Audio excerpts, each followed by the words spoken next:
folks, Ariel over here at Nyth. I wanted to do an update on my gray stove now that I've been using it for nearly a full year, and it's back to being pretty close to winter, so it's getting a lot of use right now. Overall, I'm very happy with this little guy. Keeps my house very warm and cozy. Most of the time, if it's running, my house can easily be 80 plus degrees. I have lots of windows, so it's not hard to cool it down if I want to open some, which gets me fresh air.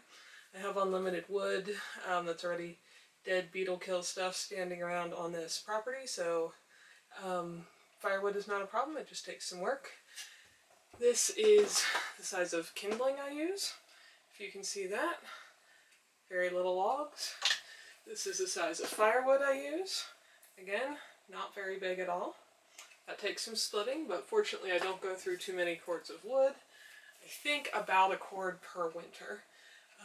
So it's probably about the same amount of splitting as if you burned more cords, but didn't have to make it near as small. Anyway, this stove had, when it came, there was no fire braid around the door. If I move over, maybe you can see that. There's a spot for it, but there was no braid. When I asked Lloyd Gray about that, he said it needed the airspace there to burn correctly. He was right about that, because inside here, and I'll take some pictures and put them in the post to show you this, inside here in the very back there's a vent. It's controlled by this little lever. That's the whole way open. The air comes in through there. Now I've just cleaned out my stove so you could see all this. It's not always that soot-free inside. Goes this little plate. If you can see the holes there, this plate sits dead center in there. Lets you stack logs on top of it, and the air comes in from the back, up through the holes, feeds the fire, goes out through the chimney.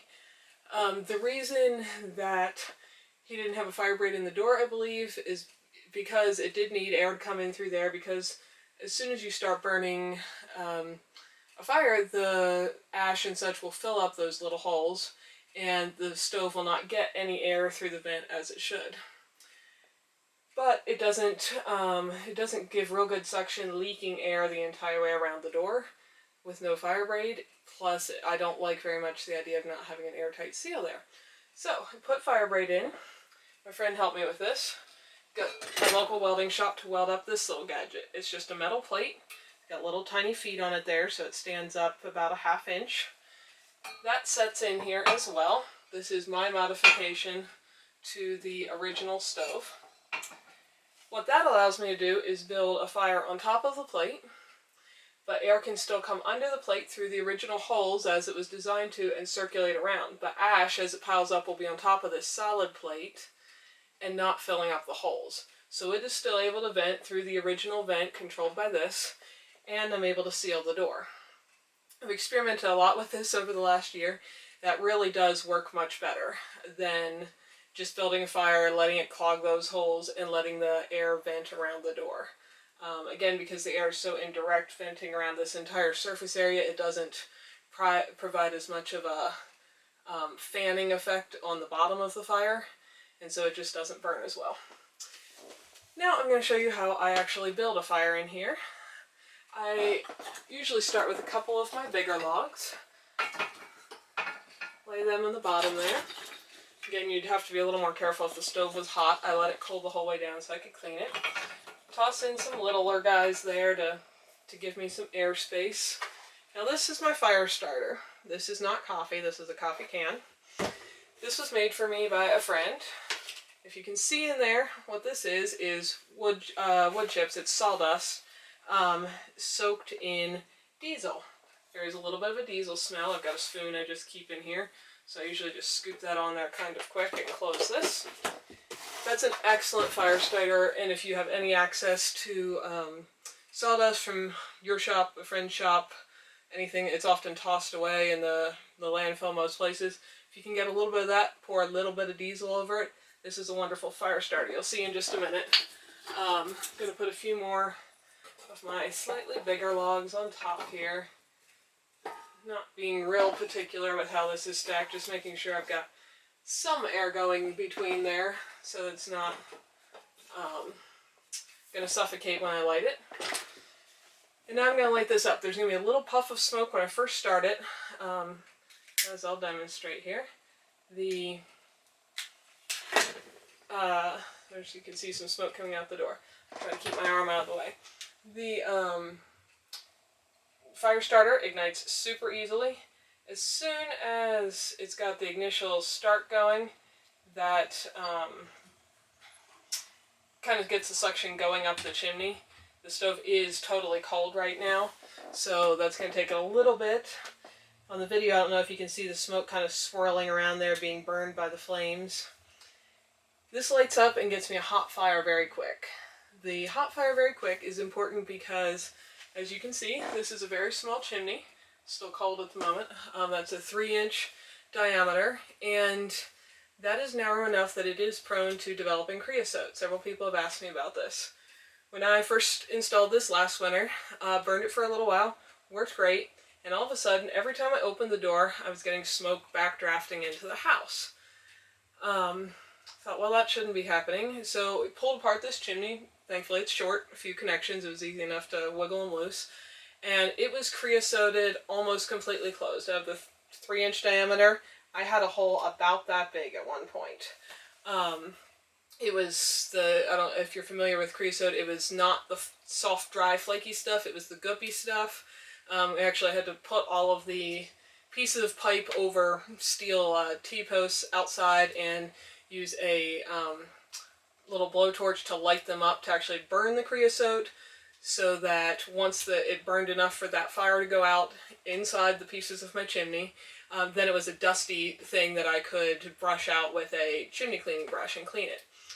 Having your chimney go down to a ventilation spot that big is not a good thing. So I did a lot of research into what causes creosote. I had been playing around with damping the fire down by, closing this, trying to experiment with how long of a burn I could get out of it. Because it's a small stove, it doesn't hold a lot of wood, and I wanted it to stay hot as long as possible. But from my research, by the way, this wood that I have is aspen. The creosote is not so much caused by what wood you burn. I have access to mostly pine and aspen where I live, not hardwoods. But by how hot the fire is. Pine doesn't really create more creosote because of the sap in it. That's kind of an old wives' tale, which I was not aware of, but that's what I learned. But basically the amount of creosote has to do with how cold the smoke is as it goes up the chimney.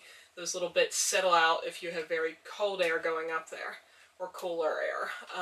If it is very hot going up there, you do not get creosote. So what I did is I quit damping my fire down. If I have a blazing hot fire in here, it's just going to burn for a few hours and then it will burn out. I let it burn full blast the whole time, and I do not get creosote in the chimney anymore. This seems to have resolved. I've pulled the chimney apart several more times to check on that, and the most I'll get is the tiniest bit of feathery, soft stuff right on some edges, but nothing like the complete closing in that I had going on. So if you have a little stove or a narrow chimney, or you're having problems with creosote in general, and I don't know how high the video is showing you, there is an elbow in this because I didn't cut a hole in my roof, so the 2 corners slow the chimney down. A straight chimney going straight up would be more ideal, but I didn't want to add a new hole to my roof. So anyway, if you have any of those problems with creosote, probably the best solution is burning really hot fire. Getting it started quick and hot, not smoldery and smoky, that's a big deal. Again, sawdust soaked in diesel is a very good starter for that because it doesn't explode. It's not like gasoline. Don't use gasoline. It's not going to throw a fireball back in my face as you saw when I lit it. But it does light instantly. There's no holding the lighter there and trying to get to start and watching some paper smolder and then go out and try again, that kind of thing. It just lights up. I've got hot air instantly. I'm already feeling a good bit of heat right here. A little bit there. Oh, that's almost too hot to touch. So that seems to fix my creosote problem. The system for keeping the ventilation coming in through the built-in vent instead of around the door seems to keep the fire burning well and hot. I try to keep, every time if this was burned down, I was going to add some more logs, I take my handy little fire scooper here, which is a standard metal spoon that used to be in my kitchen. And it's pretty easy to scoop it right along the front there and just kind of toss any excess ash that's tumbling down there and blocking that vent around the metal plate I put in. back up onto the plate just so that it can continue sucking air around there. So again, the air is coming through the vent in the back, along the bottom, up through those holes in the plate that I showed you first, out from under the plate that we added, and then around the edge of that and feeding the fire. Because that plate we added is slightly smaller in diameter than the inside diameter of the stove. I'll try to take a picture here that shows you that better than the video probably, but there is a little air space around that whole plate inside the stove. So this works really well. My house stays really warm. The flames coming up the front keep the window glass burned off pretty clean. Not really a big deal, except that I like to see the fire that I am having in my house, just because probably I'm a little bit of a pyro. It's fun to watch the flames. So yeah, this works great. I'm burning aspen, but as I said, from what I've learned, and I did try burning a little bit of hardwood. We split up some pallets that were here because that was the best way to access some free hardwood. Tried burning pine. It does not seem to matter what wood you burn, as long as you burn it nice and hot, you won't have a creosote problem. So that's what's going on with my little stove. I keep my extra wood in this little old milk crate. Keep my fire starter in this nice little coffee can that, thanks to its Folgers aroma seal, doesn't let me smell diesel. I also usually keep this sitting out on the porch. This handy little old dog treat bucket that somebody gave me is metal, and that's what I use to clean out ashes until I take them outside and dump them in my big bucket. But if I just have a spoonful or two, I go right in there. Can't burn anything because that's a nice metal bucket. And that's my setup. Very happy with it. Very glad I got a wood stove. If you've been following my blog for a while, you know I used to have serious condensation problems, especially in the winter. This little guy has solved all of that. I have no more moisture problems at all. I can simmer a pot of soup on the stove for hours, evaporating lots of moisture, and wood is such a dry heat. Plus, it gets the house so hot that I open windows, and that allows me to have plenty of fresh air. Moisture is evaporated or goes away, and I don't have any more damp windows, damp walls, mold going around window frames, any of that. So that's my update on my little gray stove works. I'll just add at the end, because several people have been asking me, I do not know what is going on with the Gray Stove Works company at the moment. Their website seems to be down. Last I had heard, there was some health things going on in the family. So I do not know where you can purchase one of these at the moment, or if or when they will be back on the market. But if you already have one, this is some tricks I learned for mine that seem to make it function a little better than the original design, are a little more smoothly and simply, and I'm very, very happy with it. It's perfect for my tiny house. If you're not familiar with me, I'm Ariel. We're inside Nyth, which is Welsh for my nest. This is my tiny house. It's about 170 square feet, and this little 12-inch stove is plenty to make it really hot. It would heat a bigger space. I just don't have a bigger space.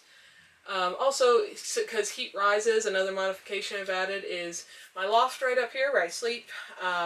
It was partially walled off by a cabinet I put in. I hung a curtain across the rest of it, so when you go up the ladder stairs, you push aside the curtain, get in the bed, and close the curtain. That blocks most of the heat from getting up in the loft, which is a great thing for me because I don't like sleeping well. If I'm hanging out down here in the evening, it's a cold winter night, I really like the house being very warm.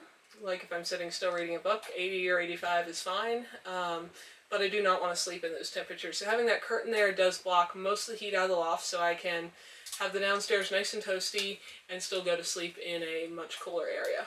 So if you don't like sleeping hot and you have a wood stove and a loft in your tiny house, that's something you might want to think about as well, since heat rises. Anyway, if you got any other questions, comment, and I'll try to answer. Thanks guys, have a great day.